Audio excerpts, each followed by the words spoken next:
Hi, and welcome to another episode of Hot Takes with me, the Silver Fox. Alex Salmond was giving evidence at a Citizen Participation and Public Petitions Committee in Holyrood yesterday. And he was being asked in particular, well, many things, but in particular he was asked about duelling the A9. And he said that all the excuses given were rather pathetic. He says because when he was First Minister and they were getting this thing underway and he was assured that it would be difficult but achievable by 2025 and they gave the go-ahead. Said, and in fact, up until 2011, everything was running on schedule. Even up until 2014, everything was online. He said there was a slight delay, but not much, and it was purchasing or something. He said there were a few delays. He said, but it was still a 2025 end of 2025 completion date. Slightly back a few months, but otherwise fine. It was a big project. You expect delays. He says, what's happened since is just absolutely pathetic. He says, and the impetus to do this left the Scottish Government after he was replaced with Sturgeon. He said it goes back that long. She really did not bother anything about that road. He says now he understands, of course, that there were delays because of the pandemic, he says, and he understands that, and that's acceptable. He says, and if it was a 2-year delay because of that, and they said, right, it's a 2027 completion, that would be okay.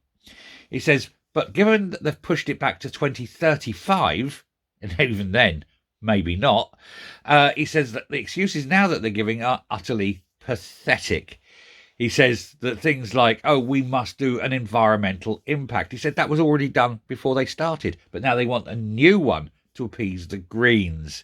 He says, and that we need to do an impact on how the road will affect the people living near it. Well, apart from improving their lives significantly, who knows?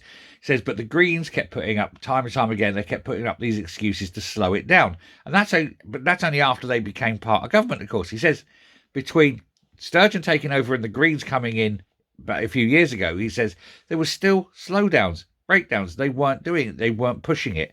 There was monetary, there was budgetary, there was all sorts of issues that no one wanted to address because effectively they'd stopped caring. And now, of course, it's coming back to bite them on the arse. They've got a temporarily 2035, target, but we know it's going to be pushed back. It's going to be 2040 before you know it.